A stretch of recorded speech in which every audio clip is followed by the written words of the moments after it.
Have you ever asked yourself, how did Shanks learn about the world government's secret operation on the Gomu Gomu No Mi? No. Like, seriously, how did he find out that CP9 had it in their hands when it had to be one of the world government's most important missions of all time? Not only this, but how did Shanks even learn about the importance of the Gomu Gomu No Mi since its true name was erased from history? In this video, I'm gonna explain to you all of the possible traitors and their motives to leaking the Gomu Gomu No Mi's CP9 mission to Shanks. Could it have been the Gorosei, Aokiji, Kizaru, Vegapunk, Dragon, Garp? Or maybe it was my personal favorite, someone else who's been hidden in plain sight. I'm also gonna explain to you how he learned the true name of the Gomu Gomu No Mi, and lastly, every single thing that Shanks knows about the One Piece, why it's a lot more than you think, and of course, the real reason he waited for Luffy to awaken into Joy Boy in order to find it. I promise, this video will leave you in awe and mind blown over how Oda already told us everything. And now, to start everything off, in chapter 1017, Husu tells us that 12 years ago, someone stole the Gomu Gomu No Mi from a government ship, and then in the next chapter, he confirms that it was red-haired Shanks. We obviously now know that the reason the world government sent a secretive government ship after the fruit and not a navy ship is because it's arguably the most important fruit in the entire history of One Piece. Knowing how secretive CP9 is with their missions, how the heck did Shanks learn the exact ship and its location that had the Nika fruit? Well, I believe that there's 7 possible ways that he could have learned this intel, and 2 of them have an extremely high chance of coming true. The first possibility for Shanks learning about the fruit has to do with Aokiji and Saul. In chapter 1076, Oda finally confirms that Shanks' territory is Elbaf, and this key detail is huge for his character. There's a lot of reasons this is so important, and one of them is the fact that means Shanks' next door neighbor is Saul, which means he's probably learned a lot about the Void Century and the Ancient Kingdom. The Shanks and Saul connection is most likely the way Shanks stole the Gomu Gomu No Mi, since Saul, a former Marine, could have most definitely learned about this secret operation from one of his friends in the Marines. I believe the man to tell him was Aokiji, since we know the two to be close, and I mean, Aokiji even faked his friend's death. On top of this, I'd only expect such a high-class Marine like Aokiji to even learn about the Gomu Gomu No Mi operation, since the government doesn't really tell anyone about their missions with CP9. If anyone were to know about a CP9 mission, it'd be Aokiji, since we see in the Water 7 saga that he was the one in on the CP9 mission to capture Robin. He was the one who leaked the fact that Robin was heading to Water 7, however, he was actually hoping that Robin would escape. In the post-Enies Lobby conversation between Robin and Aokiji, we also see that Aokiji is now carrying Saul's will, and his justice even changed after the Ohara incident from burning justice to lazy justice because he started to question the government. If anyone were to betray the government and carry out his own sense of justice, it'd be Aokiji, since we've already seen him betray the government multiple times. On top of that, who else is lazy enough to tell someone else to capture the Gomu Gomu No Mi instead of doing it himself? Aokiji, of course, would also most likely not be able to do what Shanks did, since if he did, he would have lost his job. And remember, Aokiji was the one who said, "I never thought the world government was the be-all end-all, and you don't need to be affiliated with the Navy to accomplish things in the world." Doflamingo also describes post-time skip Aokiji as being no simple wanderer, and only a man who's made up his mind about something can make a face like that. So what has he made up his mind about during the time skip? We know something changed his determination, and it had to be something that occurred after his fight with Akainu, since he didn't have that phase before. It seems very likely that after his fight with Akainu, he went to Elbaf, learned everything that Saul could teach him, and then made up his mind that he's gonna go against the world government to solve more of the true history, even if that means teaming up with pirates. This also makes me wonder,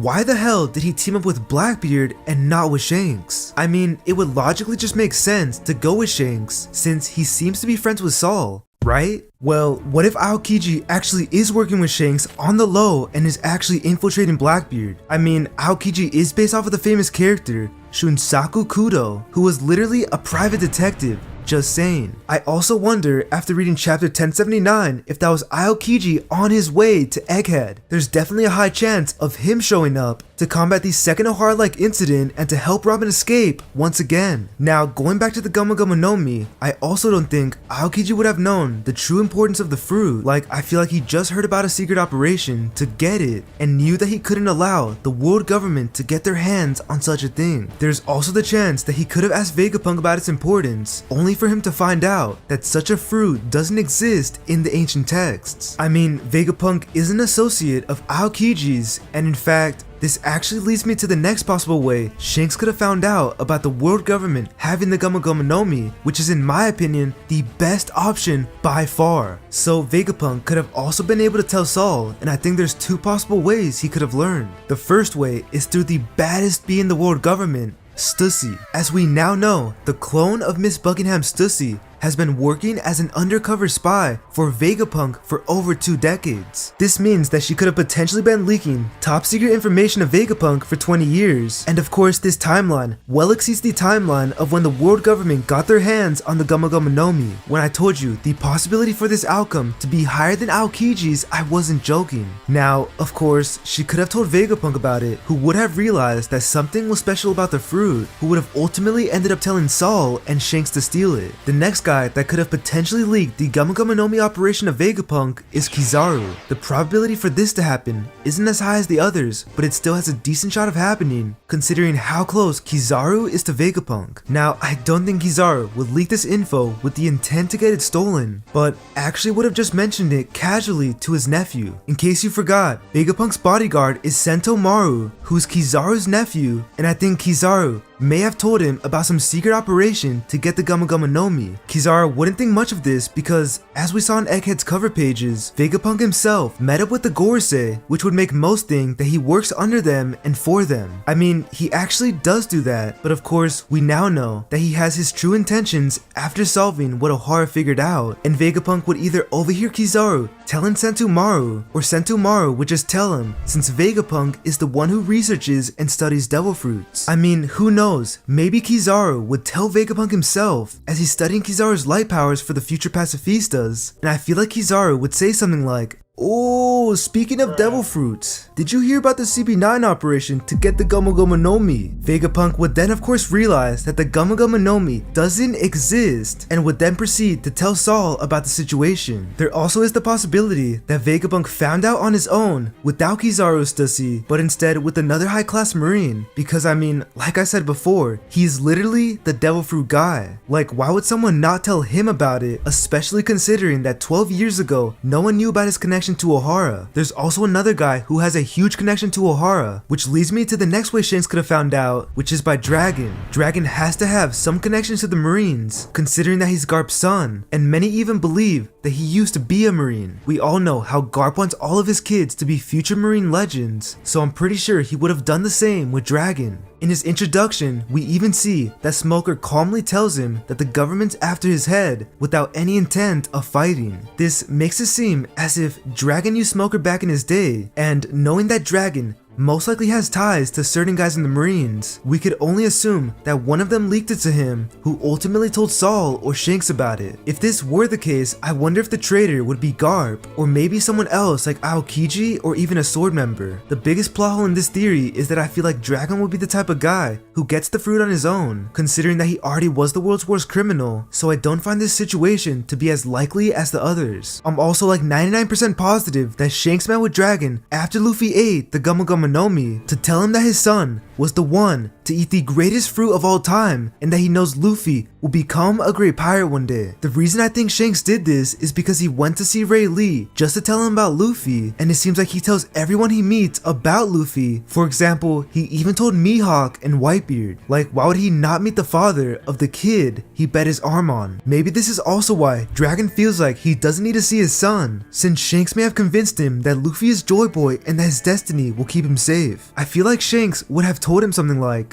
the video and subscribe to the channel because I figured something huge out on you, Dragon. No, seriously, my next video will be on how Dragon's tattoo tells us what the One Piece is, so subscribe with the notifications turned on if you want to see it. I'm also doing a face reveal at 50k, so let's get those numbers up. Truly, thank you guys for everything. Now, the last possible ways Shanks could have found out about the Gomu Gomu No Mi are more on the speculation side of things. However, it is Shanks that we're talking about, the most mysterious and sus character in One Piece, so I thought to include it. One of the ways is maybe Shanks has a Virgo type of crew member or ally working in the shadows of the Marines. There's literally no evidence to this, but you honestly just never know with red-haired. The next possibility is that he learned through a Gorosei member or high-class celestial dragon or even Marine that has the intentions of betraying the world government. We know that Shanks can casually set up a meeting with the Gorosei, and that the reason for Sengoku stopping the war is only because it's you, red-haired, so I wouldn't be surprised if one of the higher-ups in the government leaked this operation to Shanks. Who knows, they may have even made a deal with him considering that they're risking their life by leaking this information, and this of course all goes back to Aokiji, who's in fact a high-class Marine, and I still think that Saul being involved makes more sense than Shanks learning about it on his own. And so now that I explained every way in which Shanks could have learned about the Gomu Gomu CP9 operation, let me know in the comments which one you like best, and now let's talk about how Shanks' battle with them would actually go down. Personally, I see it going something like this. As the Shanks pirates get within range of who's government ship, Yasop and Beckman say it seems like there are CP9 agents on board. That's trouble. Shanks, the Chad of Chads, the Conqueror of Conquerors, says there's nothing to worry about with me as your captain. After this, each ship starts shooting cannonballs at each other when Shanks leaps over to their ship, even through the windy storm, and right as Who's Who gets ready to attack in his hybrid form, Shanks one-shots him with Divine Departure. This leaves such an ugly scar on his face that he chooses to wear a mask, covering this scar for the rest of his life. Shanks effortlessly takes care of the rest of the CP9 agents, picks up the most valuable treasure box ever other than the One Piece, and then leaps back to the Red Force only to party with his buds over what they just got their hands on. And so now that I've explained how I think the battle would go, now let me explain to you the only plot hole in the theory, and heads up, it's not really a plot hole, but I know someone will bring it up in the comments. So we don't really know how long Shanks' own Elbaf, which puts up the question, has he owned it for more than 12 years? The reason I bring this up is because there's technically no proof that he's known Saul for 12 years. However, I find it really likely that he has, and here's why. Sure, maybe, just maybe, Elbaf wasn't Shanks' territory 12 years ago, and even if it wasn't, it doesn't really matter, because I would still think that he was very close to Saul. The reason for this goes all the way back to chapter 1, since in this chapter, we learn that Shanks only fights for his friends. He tells the douchiest guy in the series, Mr. 8 Million Berries, that you can pour drinks on me, you can throw food at me, you can even spit on me, I'll just laugh that stuff off. But good reason or not, nobody hurts a friend of mine. After this, we all know what goes down, and you may be wondering, what does this have to do with Saul and Elbaf? Well, this has to do with Saul and Elbaf because Shanks would only conquer a territory that has his friends. He isn't like Kaido, who conquered Wano for a sinister reason. The reason he most likely put his flag down on Elbaf is to protect them and to be around his friends. And knowing this, even if he wasn't strong enough to conquer them 12 years ago, or simply just didn't do it yet, I still think he was already friends with them considering that by that time, he already roamed the entire seas. He could have started becoming close with the Elbaf during his voyage with the Roger Pirates, and then frequently visited or even trained with them afterwards. Another huge key that could tie Shanks with Saul and O'Hara is from something that Shanks says in his meetup with Whitebeard. Whitebeard says, quote, "This is wine from the West Blue.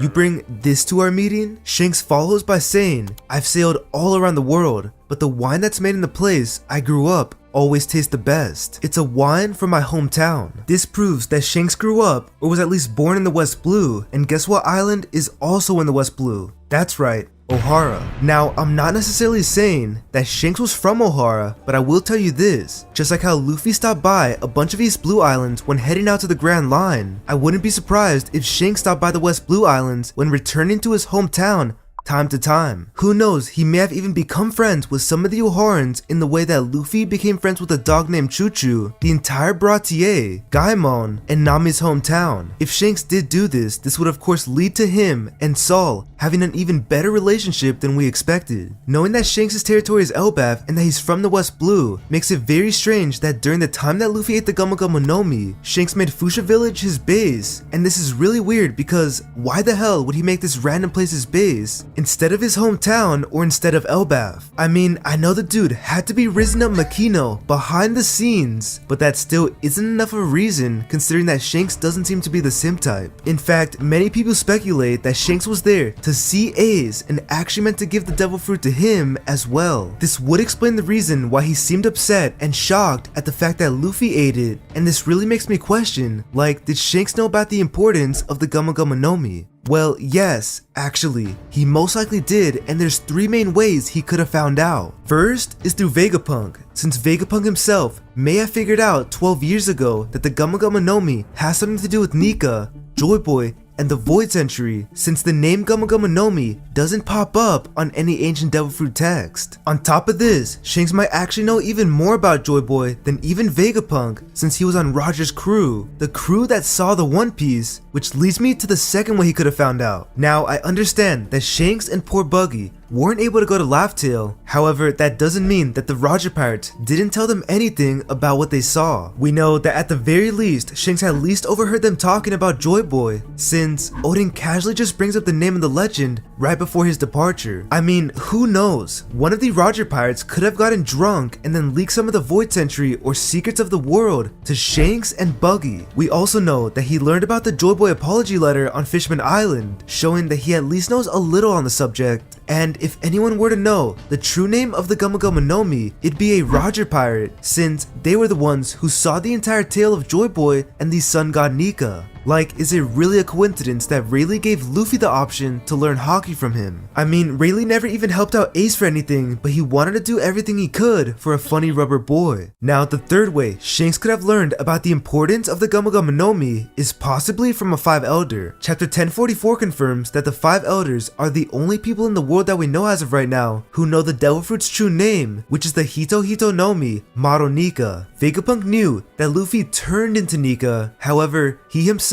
didn't ever show us that he actually knew the true name of the fruit. One of the elders could have told Shanks about its importance, and I know this is a bit of a stretch, pun intended, and I don't even really think it has that high of a chance to be true. However, considering that Shanks has the ability to meet up with them on his own terms, anything is possible. Like, who knows, he may be closer with them than what Oda shows us on the outside. There also seems to be actual proof that Shanks knew the true name of the Gomu Gomu No Mi, since in chapter 1054, we see that Shanks finally wants to go get the One Piece. This is very interesting because he makes it seem like he's been waiting to get the One Piece and that he finally knows it's the right time. Is it also really a coincidence that he says this right after looking at Luffy in his Joy Boy form? Remember that Vegapunk said that Luffy looks just like the warrior in white from the ancient texts, who's also called the sun god Nika, and knowing that Vegapunk knows about this, we can also assume that Shanks knows about it, since Salt probably showed him or told him about Nika from the books of Ohara. I feel like Shanks was always waiting for Luffy to become the warrior in white by awakening the true powers of the fruit, so he himself can also claim the One Piece. The reason I think this is because, just like I said before, the Roger Pirates casually brought up Joy Boy and stuff about the One Piece around Shanks, and one line that's extremely important to this theory is when Roger says, "We were just too early, the One Piece they call it, I wonder who will find it." This shows that even if you find the One Piece, that doesn't necessarily mean you can use it to change the world,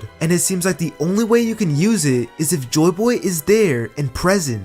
Roger hints at this when he says, "Someone will be born and eventually surpass us," and who else could he be talking about if it's not Joy Boy? Like, he's obviously not talking about Shanks here, since he says that someone will be born, showing that this man that will surpass even him isn't alive yet. I also believe that since Shanks knows about this and about Joy Boy, this is probably also why he didn't want to eat the fruit himself. I think he already knew that he wasn't Joy Boy. However, I still think he's interested in finding the One Piece and is planning on either using Luffy to get it or finding it together with Luffy. This is most likely why he hasn't gotten it already and why he hasn't even tried to get it. On top of this, there's even more proof from Oda that this may have been his plan all along and that he always knew the true nature of the fruit, since when he sees Luffy in his Nika Joy Boy form, he thinks back to the time when he stole the Gomu Gomu No Mi from Who's Who. It really seems like Shanks was thinking that Luffy's white form came from the Gomu Gomu No Mi, and this is the best proof that Shanks always knew the true powers of the Gum Gum fruit. Also notice how while this happens, Who's Who even states, "What are they after? There's no treasure here, only a single devil fruit." What could that mean to them? It just turns you into rubber. right? Even Who's Who was wondering why the hell Shanks would want the Gomu Gomu No Mi so bad, since at its surface it seems like an average fruit. This shows that only someone who knew of its true power would even attempt to steal it from the world government. Did you also ever notice that Shanks giving Luffy the Gomu Gomu No Mi is a direct parallel with Corazon? Shanks is the Corazon to Luffy, and Corazon is the Shanks to Law. Shanks is the person that Luffy looked up to, while Corazon is the person that Law looked up to. Shanks stole the most important devil fruit in the entire story from the world government, and then Luffy ate it. Corazon stole what's named the ultimate devil fruit from the world government, and then Law ate it. In Luffy's backstory, Shanks sacrifices his body to save Luffy. In Law's backstory, Corazon sacrifices his body to save Law. Luffy's pirate crew name is named after something that Shanks gave him, which is the Straw Hat. Law's crew name is named after Corazon, since Corazon means heart in Spanish, and since Corazon gave Law a heart-shaped devil fruit. So now you may ask, well, where am I going with this? Well, maybe just like how Corazon is a celestial dragon that befriended a Will of D member, maybe Shanks is also a celestial dragon that befriended a Will of D member. There's a ton of more evidence to this theory, which has to do with Blackbeard, Doflamingo, the Gorosei, and rocks. And click on this video if you want to see more reasons as to why Shanks is a celestial dragon. I promise, this is only the surface.